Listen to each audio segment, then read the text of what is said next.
Greetings, greetings, Chef Roxie and disruptors out there. We are going live to talk about Chef Roxie raising junior chefs, building confidence, community, and culinary skills. So let's jump right in. Chef, thank you for being here. Thanks for having me. Thank you. I'm so glad. This is a last minute deal, but I appreciate you answering the call. You're welcome. Awesome, awesome. So, Forward to the talk. how do you show up in the world, chef? Okay, so the way I'm showing up in the world right now is mostly through my YouTube channel and creating videos, just being myself. Starting off a little slow so people can get to kind of know my aura, my character a little bit. Um, Started a in-home garden, plant herbs, showing that in video. Just little things that I like to make that I enjoy, showing that to just kind of inspire the kids that, okay, I can do these little simple things to grow my own herbs, to make easy meals, things like that. So pictures of the lake when I'm taking walks, just trying to show up that way and just show myself as a real regular person. I love that for you. So why are you doing all these things? Why the kids? The kids are, it always comes back to the kids. I raised five of my own, and just seeing how much they needed my encouragement. Mm. I needed to be present. I took everybody to all their sports stuff and music stuff, all the orchestra concerts and the Yeah. patrol and all that, trying to run from a job to get here, get there. So it's like I didn't have that growing up. I think at like 15, I felt like I was pretty much raising myself. So from I would say sophomore year on, it was me in the world. So I Mm. learned a lot of things a hard way, unfortunately, but maybe fortunately at the same time. Um, it builds resilience when you have to figure it out. But Absolutely. And I've heard this saying that it's not happening to you, it's happening for you. mm, okay, that's a word. I I tend to lean into that because I realize now that everything that I've been through, I can help somebody else that might be Yeah, going through the same thing. and that's my goal too. Since I didn't have those experiences of someone helping me and believing in me. Um, I mean, I have faith in God, so I feel like He was always there. But you need that human connection as well. And my faith always got me through everything, everything, even to now. So um, I think showing up just as who I am, um, it's necessary, it's necessary. And as we all know, representation matters. And Absolutely. I don't see too many people who look like me doing what I do specifically. But I do see us out there cooking and, doing the things. But the coaching part that I do with the high schoolers, I think that's kind of rare. And working with the parents as well to ease their minds and stuff like that. So I yeah. love this. So you're coaching high schoolers. What age are high schoolers now, just for the good of the order? Or do you also do younger teens as well? Because of YouTube restrictions about having young people in your videos, Oh, okay. deciding right now to just go from ages 14 to 19. And I know there's some 13-year-olds in high school, but if you're 13 and under, you have to tell YouTube certain things about your videos that I just don't think I'm ready to deal with all that right now. But as I grow, I definitely want to add ages that are younger and even little kids, you know, if it can come to that. Yeah, because I a long time ago, Mm-hmm.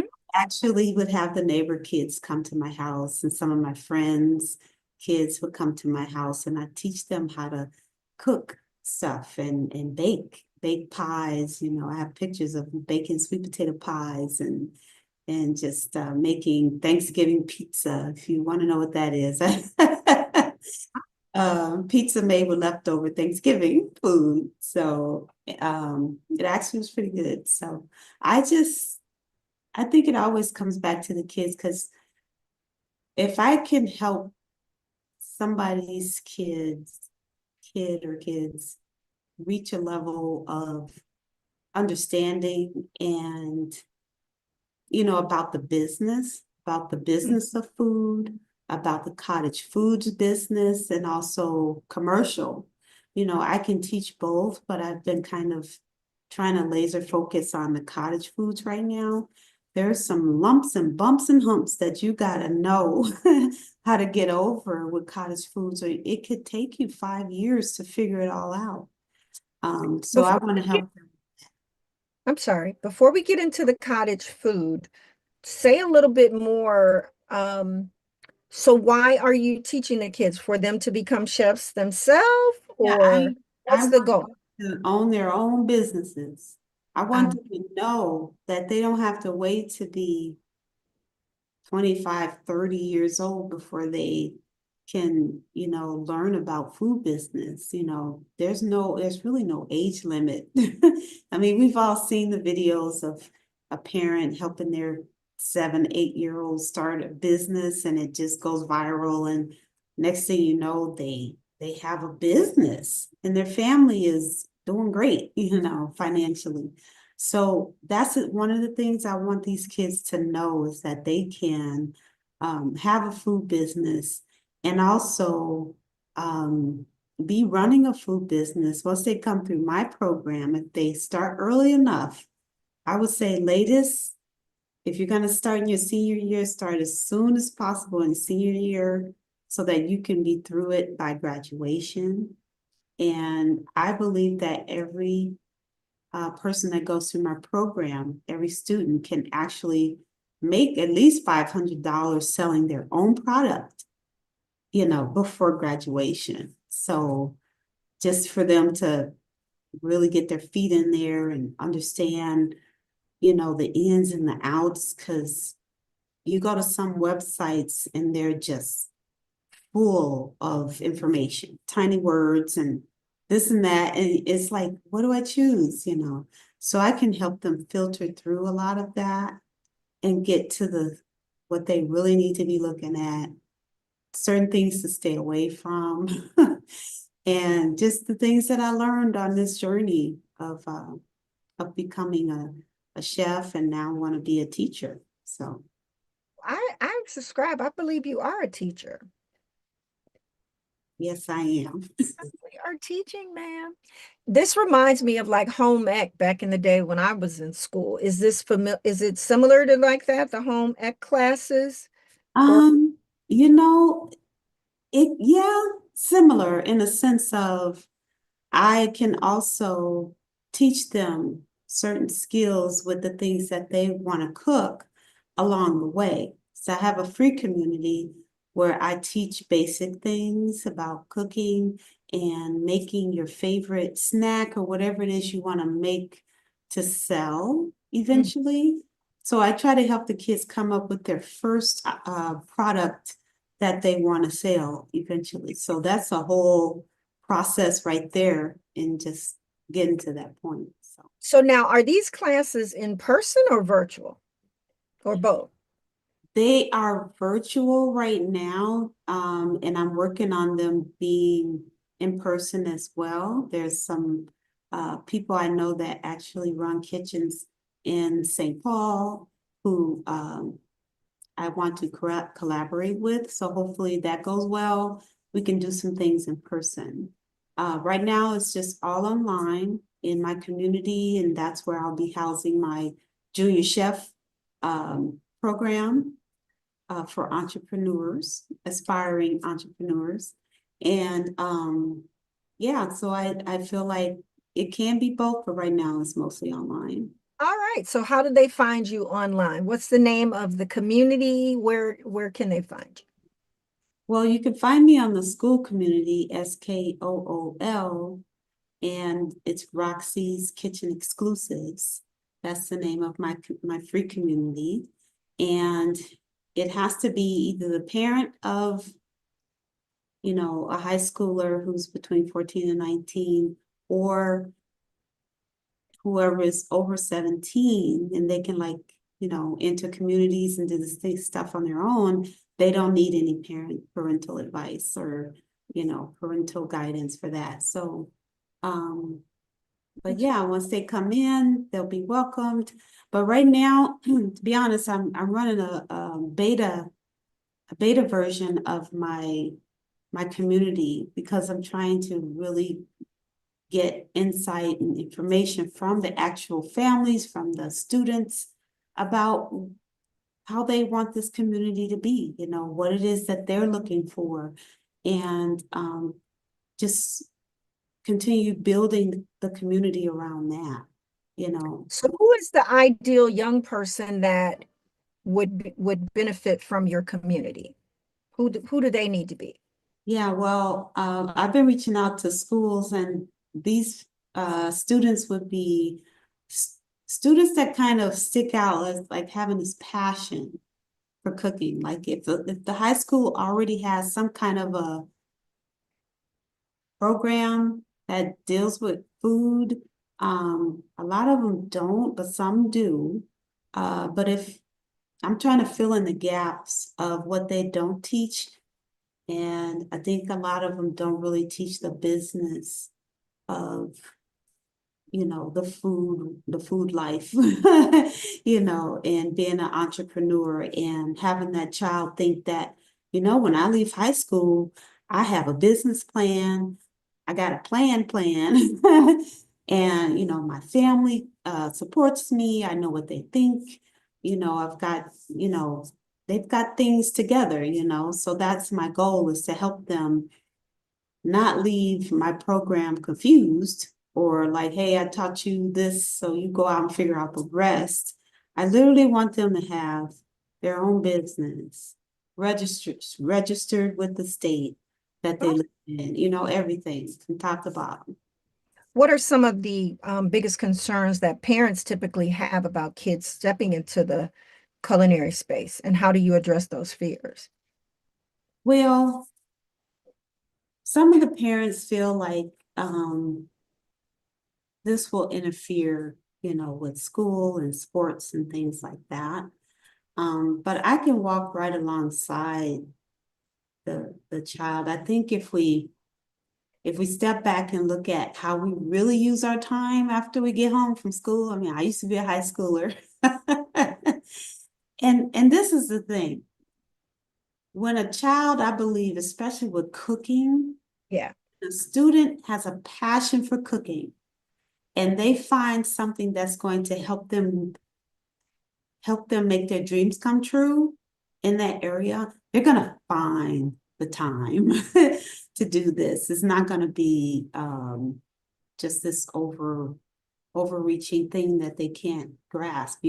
So if they have sports or orchestra or whatever, the program they can do the program around their own schedule, you know.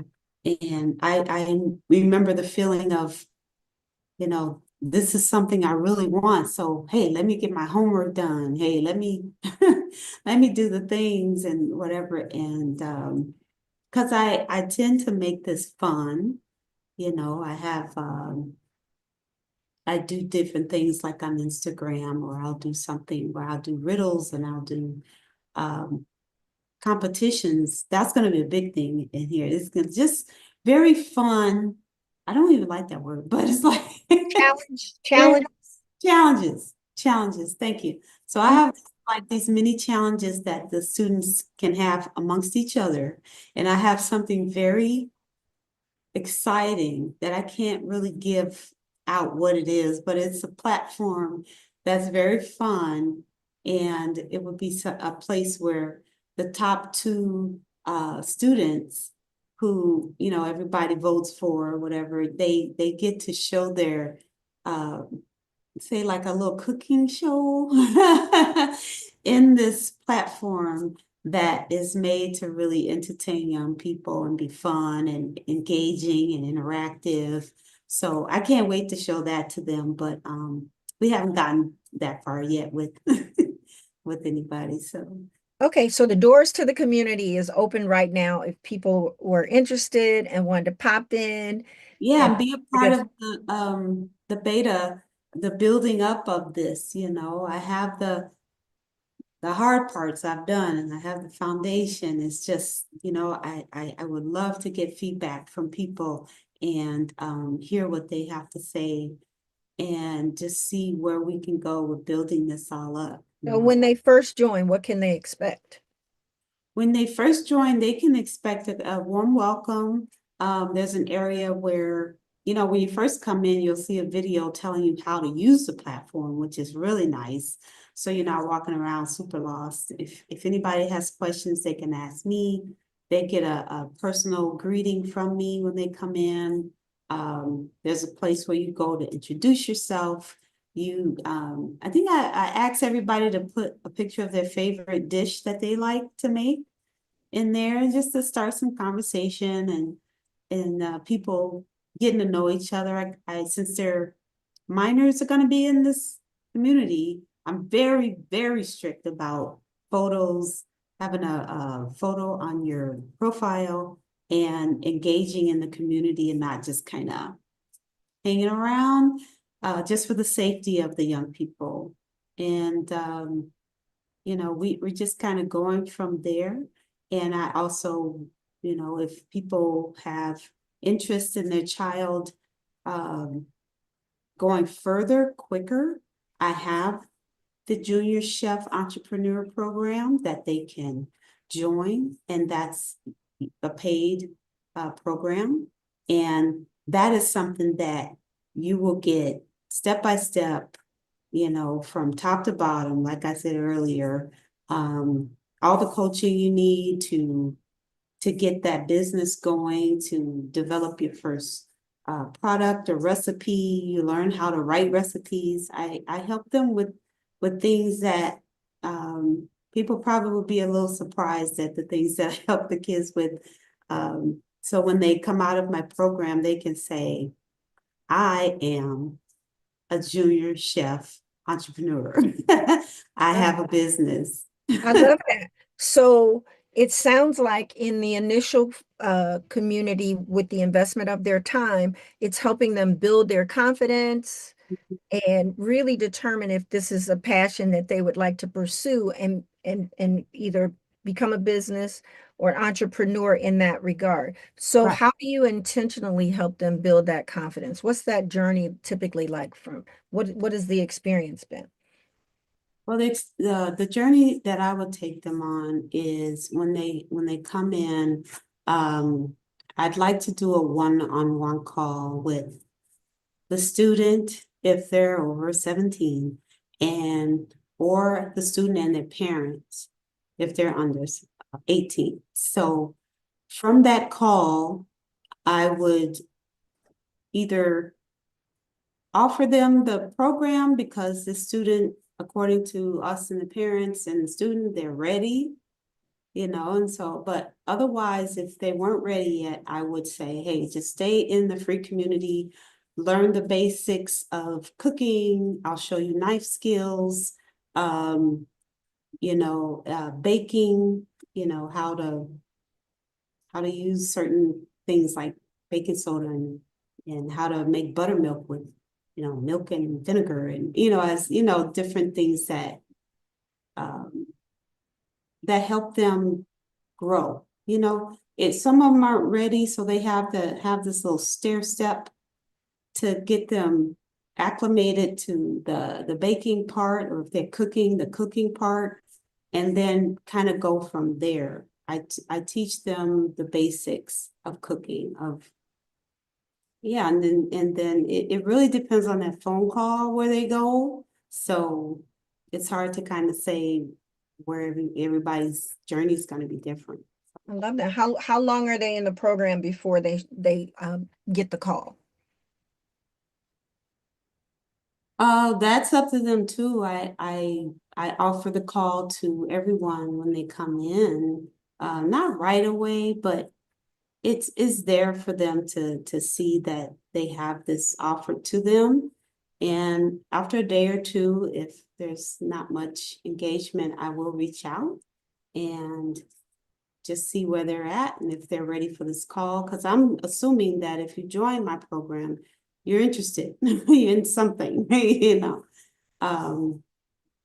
Yeah, so I want to start, and I have like videos ready to help, and I want to do live calls to show people what it is that they're looking for. Because like I said, this is the beta version where I'm collecting information. And as I collect that information, I'll start having live calls with the people in the group, and also some videos on YouTube, and helping them to keep going further in their journey. So What's the YouTube channel? the YouTube channel is Roxie's Kitchen Exclusives. Awesome. Mhm. How what would you say to the youth that about coaching? Like, why would they really need the coaching? What what Mhm. what about that coaching role makes the difference for them? Um, the coaching is more like one-on-one, and it's more personalized. Because I'm sure I'm gonna get kids who are from different backgrounds and different cultures, Hmm. and I might not even know how to make some of the food from their culture. But I don't have to. I don't have to know that, for them to cook what they want to cook. Um, you know, People who make Mexican dishes use tomatoes. People who make American dishes use tomatoes and beans, and but they make different dishes. Right. This would be my chance to learn from the students, because if there's something that they eat all the time with their family and say, like, I never heard of it, but the ingredients are very, very familiar to me. I can still say, look at a recipe and help them, get that right, and get that to where it's tasting good, and things. I feel like I have a gift in that way. Like I can make all kinds of stuff by reading recipes. And I know that might sound simple, like, oh yeah, anybody can read a recipe, but that's not true. Anybody can't read a recipe. I know. I am not a baker. Baking is not my thing. It takes way too long and too much patience, and you got to have the exact ingredients. I am a food entrepreneur myself. I make a gourmet everything sauce. It started out as a barbecue sauce, and you got to be tight and right for it to come out right. So I understand. Right. So So that's what I look forward to, as far as me continuing learning from the students, is the things that they bring too. So it's not like I want to just this to be a one-sided, I teach you, you listen, you do what I say type of thing. right. I actually want to learn from these families, these students who are coming in with all this passion and, bright-eyed and bushy-tailed. So there's kind of there's a lot going on, there's a lot um to think about that could, really help these kids to have hope. Or, I don't want to do like just a quick whatever, just for a buck or whatever like that. It's like, if you're not ready for the program, like, I'm not going to force you to take it. Mhm. But I will still give you value in the free community that's going to take you to another level till you get to the program, because it's a building up. These kids are learning how to speak up. They're learning how to take ownership. They're learning to believe in their ideas, like their ideas matter. Their ideas have value. And that thing that you want to make, that's probably the thing that's going to be the one thing that you make that helps you create that first round of income that's your own, something you own, something you did, Yeah, their so. creation. That's wonderful. So I heard three key things there. They're going to use their voice, they're going to take ownership, and then they're going to bring their ideas forth. That's fantastic. You also mentioned the cottage law. So once they have this creation and they decide that they want to take it further and build upon it and expand it and put it out into the world, tell us more or other key things that they need to know. Well, one thing I want to talk about first is something I ran into accidentally when I was doing some research on YouTube, or maybe I was on Instagram. I don't think I was on YouTube, but anyway, I saw this young man and he was teaching kids how to sell snacks at school. And a lot of it was him teaching them how to be deceitful, running around hiding because you're not supposed to sell snacks. And I saw videos of, you know, of kids saying the last thing you want to do is get caught selling your snacks at school. And I'm like, oh my gosh, like this is what these kids have to do to sell. And it just disturbed me. And I was like, you don't know what your kids are learning on these YouTubes out here, but I want kids to know that they can legally sell products from home, from, a place where they're at an event, or, maybe somebody allowed them to do a pop-up somewhere. Like Mm-hmm. my daughter, when she owned a bookstore in St. Paul, she would let me do my pop-ups in her bookstore, or get with a school and get some friends together who maybe all of you got your college food license, host an event and have a pop-up day where there's all these treats and all these whatever food or whatever, and do it that way. Bring your friends along and you guys just do this together and teach each other that we can have our own businesses. um, there's a cap of $78,000 a year that you can make as a cottage food producer in Minnesota. The thing is, this is where it gets a little tough, is that they don't give you a whole lot of the tools in order to make that cap unless you just run yourself into the ground. So that's why I encourage these young people to, if they can find like someone they trust, a partner, their family members, Mm-hmm. whoever, to work with them. So that, because one of the laws in Minnesota is the person who makes the food, the cottage food, is the person who delivers it. So if you can imagine sitting there doing all this baking all day long, but you're the person who has to deliver, because the law says that you cannot use a third-party delivery service to deliver your stuff, like other food places do. But they allow you to become an LLC and all these things, but you can't use a delivery service. Mm-hmm. Can't ship within the state or outside of the state. You can't do this or that. But the thing is, what you have to do to be a cottage food person to be successful in Minnesota is to have people work with you. That's how you're the most successful. But I'm not saying you can't be successful if you're by yourself, but Right. it does help to have somebody with you, because it can be a lot of work unless you have like really good management skills and you know how to work ahead of time and be prepared and all this kind of stuff. So that's stuff I'm going to be teaching them too, because I really want to encourage people that families working together is not dead. You know, that is how it used to be, where families would do things together, even if it's just encouraging, you know.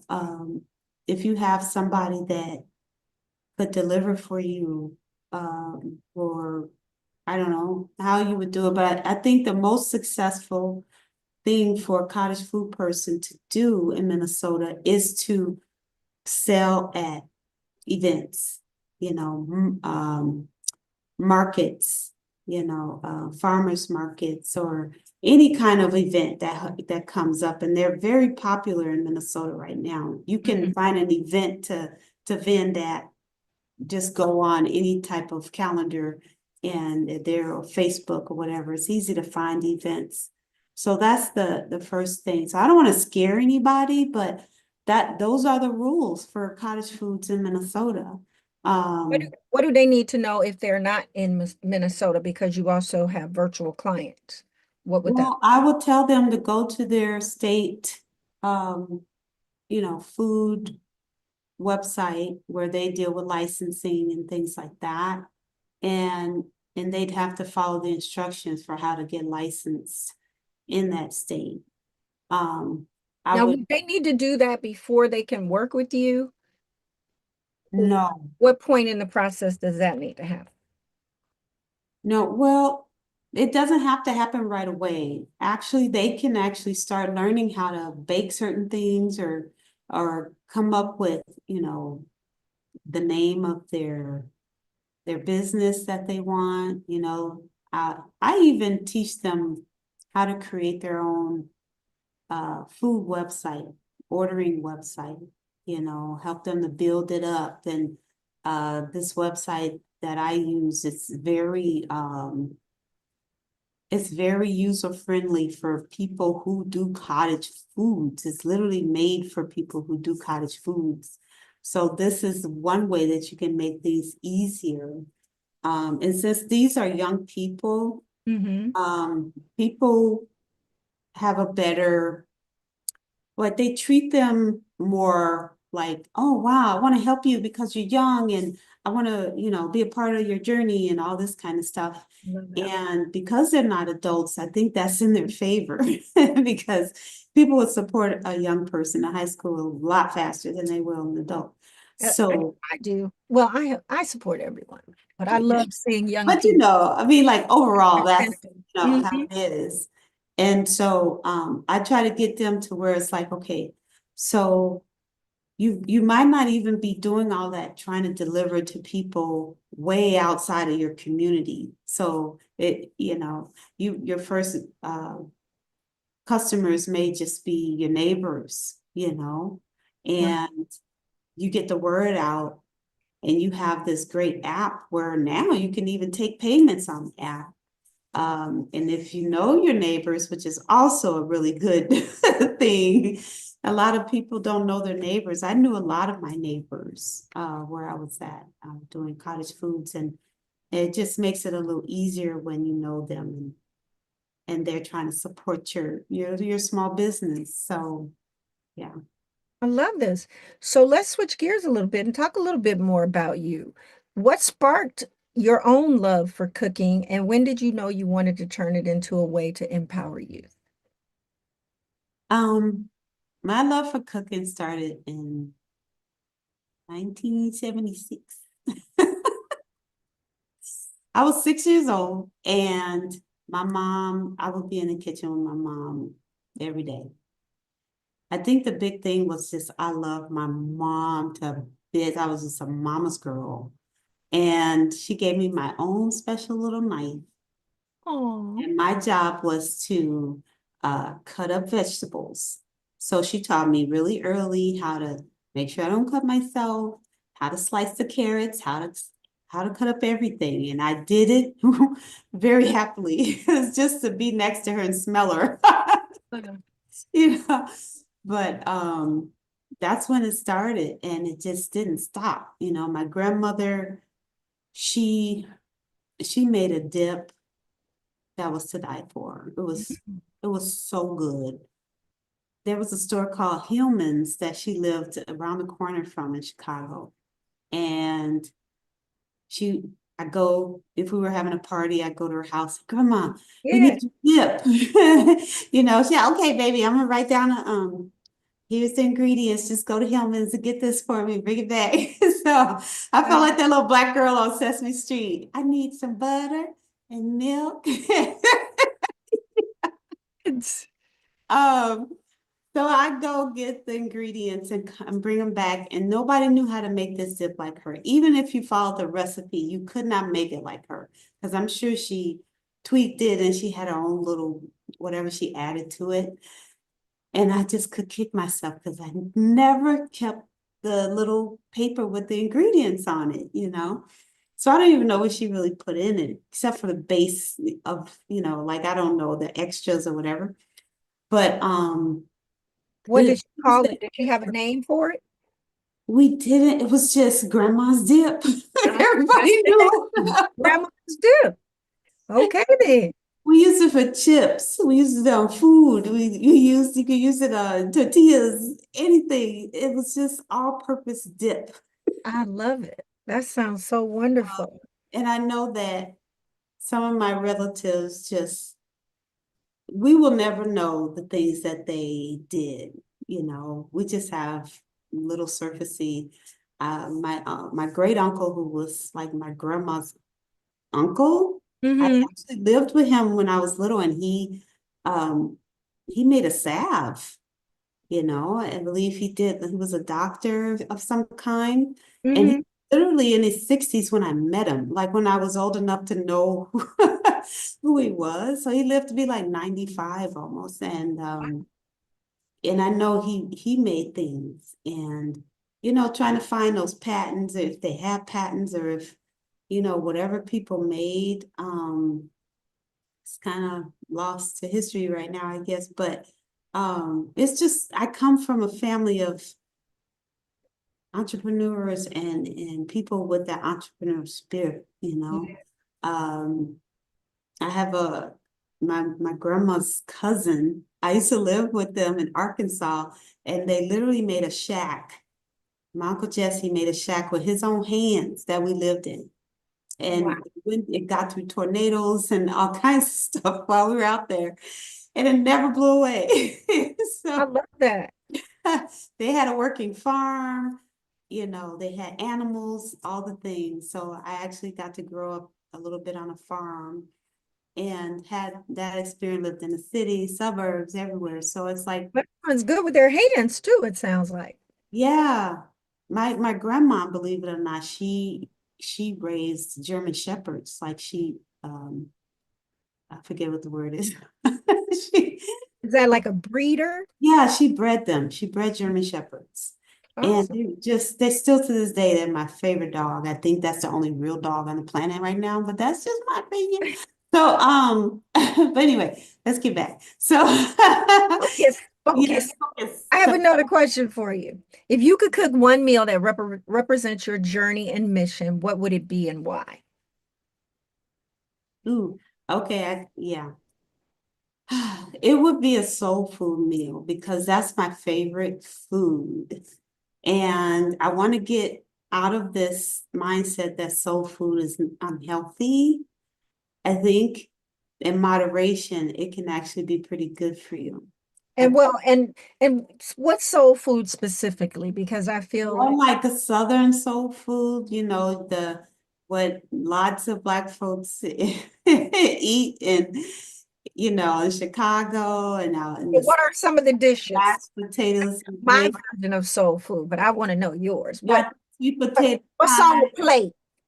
Okay, you got the candy yams, you got the cornbread dressing, you got uh what I've been doing lately is either turkey or Cornish hens Mhm. made to perfection. And then you got um oh goodness, greens, and Particular green. I'm I do a asking mixture for a friend. I do a mixture of collards, spinach and mustard with cabbage. Those are my greens. It might not be somebody else's, but I love them. It's really good. Mm. With a smoked turkey legs. Okay. And you know, then that's pretty much you got your rolls and your mac and cheese, but it's baked in the oven. Or on the stove. I mean, depending on how people like it. But that's what I'm talking. All right. All right. All right. I'm I coming to dinner. my my goal is to create this meal, but make it a little more like on health with healthier oils. Um, and not totally vegan, which some people do, Hmm. but I think, I only eat that meal twice a year. So during the holidays, so I feel like overthinking, trying to make it 100%, you know, non-fat or whatever, or just totally plant-based isn't really necessary. But I mean, there's times for that. But that's the meal that I I love it. I love it. I'm here for it. I do what I call the healthy swap versions of it. So would. like you said, replacing the bad oils, more grapeseed oil is really what I lean into, especially for my greens, and they come out so doggone good. Um, and things of that nature. So I Yeah. get it. Real butter, if you're going to go that route versus, margarine, things like that, the organic kind. So yeah, I get that. I love that. What would you say is a lesson you've learned from your students that continues to inspire you in your own growth?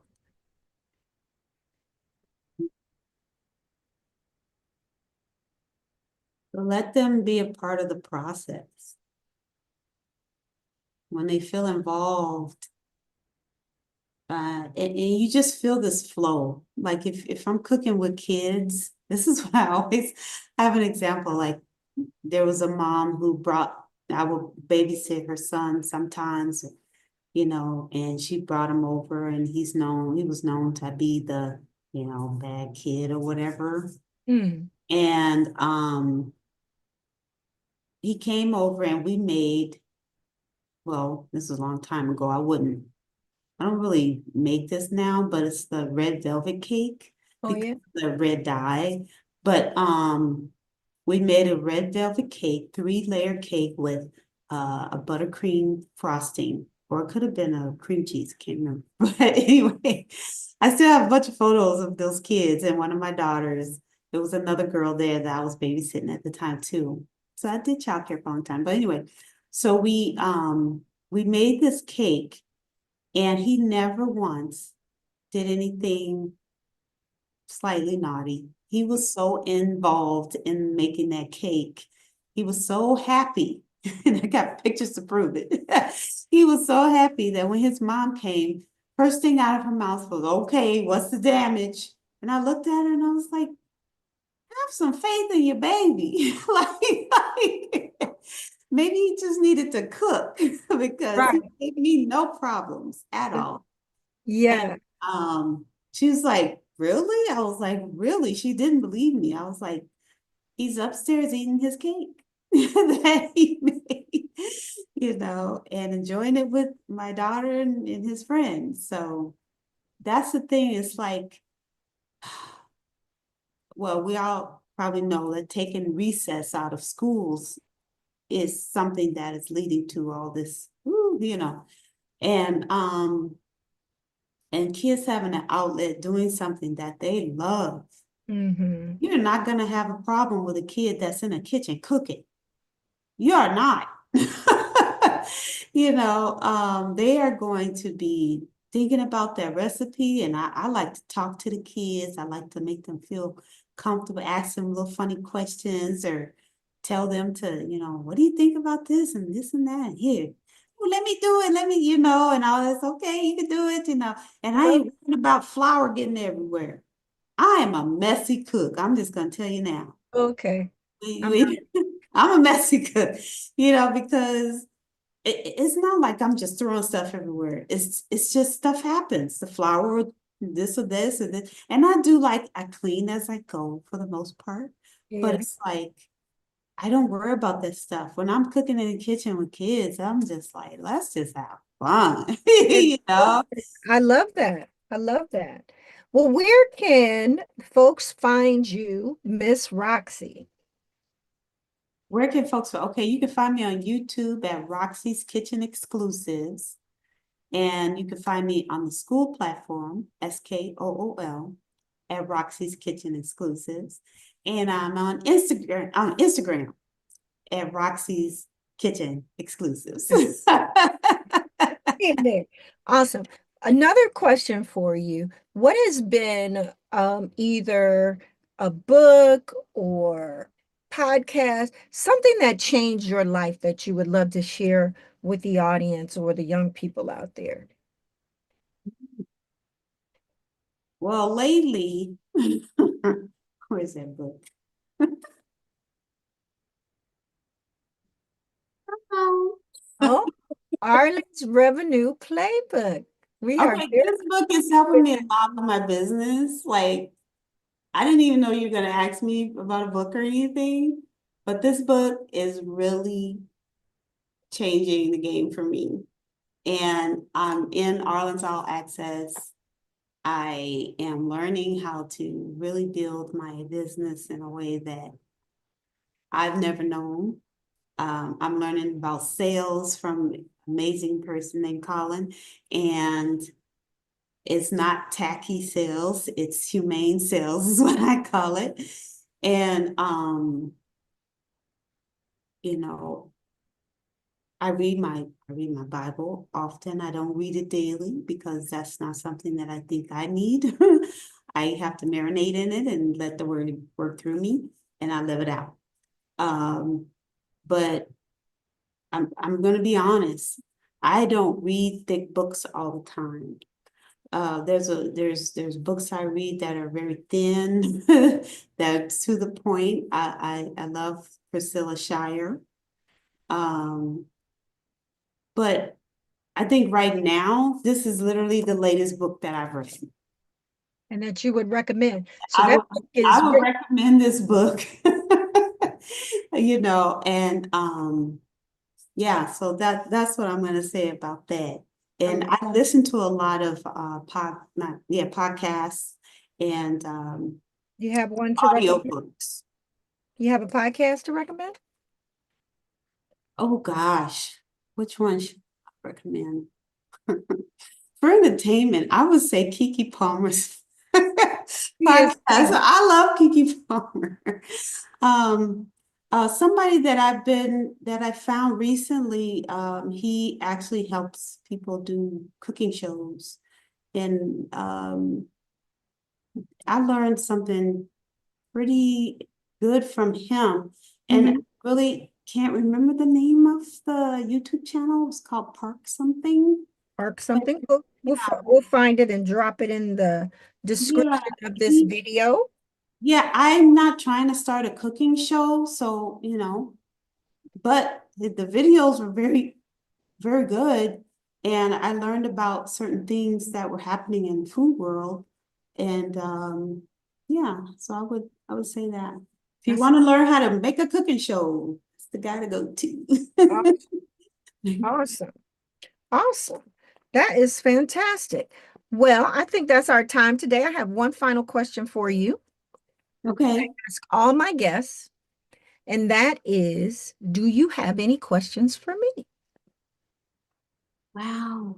Okay. Um, hmm. You are so cute. I'm just trying to think. Let me see. What would I ask you? Um,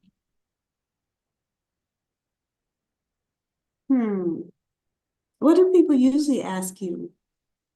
Because I'm just gonna be honest with you. I have had to learn how to ask questions in my grown-up life because the kind of life I lived growing up, we weren't allowed to ask questions and we weren't allowed to answer questions. Or else you got yourself in a world of hurt. So I can relate to when that. somebody asks me, what would I ask them right now? My mind is blank. I'm just being honest. I'm trying to sugarcoat it. Um, yeah, I mean, what's your favorite dish? But you don't like cooking. You already know that about you. I You know get, that about me, but I eat. I do. yeah. What's your favorite dish to eat? I'll ask you You, that. you probably will be surprised. Is it lasagna or something like that? Well, you said dish. I'm a breakfast food person. Okay. So I like breakfast foods, waffles, uh, anything Waffle House. I'm down for. Waffle House. Okay. They make the absolute best waffle ever. It's the perfect size. It's got the tiny holes. It's soft in the middle with a little crisp on the outer rim. And everyone I've ever been to, the waffle is perfect. I don't Okay. know who is training and teaching these folks, but they are doing a heck of a job. Okay. And Okay. I'm a grits girl. I love grits. So Well, I had grits today. I had grits yesterday. my But kids love grits. absolutely I did a love good job grits. with that. I hope my kids really like grits. Now that is from a breakfast perspective. I've got to have those two things. And then if we're talking dinner, um, I have gut issues, so I'm pretty particular. But for the most part, I don't even know. I go to this one place all the time. They make this, oh, I know what my so what I make myself is chicken and rice. I like comfort food and I Go make it wrong more with like chicken. a soup. Yeah. So I do chicken and rice. And then my favorite foods are pizza, which I don't eat a lot of because I don't eat cheese. And Okay. I make a parfait. When I'm not having grits, I have a parfait every day. I'm going to remember that forever. Yeah, It's just parfait. the grits. And then I love, love, love absolutely butter pecan ice cream, but I don't have that often because it's got dairy in it and I don't do milk. So hard, I have a hard time finding a non-dairy version. I Mhm. probably should make it myself, but I We don't like to cook. should. We should make you some non-dairy butter pecan. But I'm going to tell you a secret about that. Butter pecan was what was in my freezer all the time. Yeah. Ask anybody who lived in the 70s in Chicago, butter pecan was in that freezer. I And think what it, I, those taffies, those long taffy thingy, oh yeah. what do you call those? I can't remember what they're called, but I remember those taffies are always in the freezer. I Laffy hate it. Taffy? No, Was I that hate it. the I brand? hated butter pecan ice cream because I was like, I want something different. Why we always gotta have what the grown-ups? Right. I think it's a cultural thing among Hmm. Black African Americans that butter pecan. I I think, heard the story about it. yeah, yeah, I I just can't feel a remember little, it. I feel a little bit better about it after hearing the story, but I was just like, what's up with this butter Yeah, yeah, yeah, yeah. pecan? Awesome. This has been fantastic. And I had more questions, but you were answering them as we go. So I Oh, really? Oh, love, love, good. love, love that. Okay. And hopefully, young people out there, if you have a passion and you're interested in cooking, Chef Roxanne is the one for you. You reach out to her. We're going to have all the links and how you can engage with her and in the community and all of the beautiful things. And you too, parents, if you are interested in cooking as well, it doesn't just have to be the student, but it's absolutely something that you all can do together. Anything else before we go that you'd like to share, Chef Roxy? I just want to say thank you for having me on your platform. I appreciate it. I was hoping I could do this. I just didn't know when it would happen with somebody. And yeah, I just want to encourage people to encourage their teen who has a passion for food and culinary Mhm. to go for it because it is something that is very much needed these days, especially people of different cultures. And we can also change the world by helping people learn how to eat healthier. I really believe that we can help people see that it can be done. Oh, this food that has always had tons of not good ingredients, like, wow, I can eat it again because I tweaked it and here it is and it tastes the same. So we can make different food. We can make our foods differently without sacrificing flavor and, things like that. So I just want to encourage people to try new things and encourage your teens to go for it. I'll be waiting for you. Yay! So check her out. She's on YouTube at Roxie's Kitchen Exclusives, Instagram, and And the school the community. school community. Absolutely. SKL. Thank you, Chef. Until next time, you all, we'll see you back here next Sunday with a different guest that we have coming up. Thank you for being here. And until then, take good care of you. Thank you.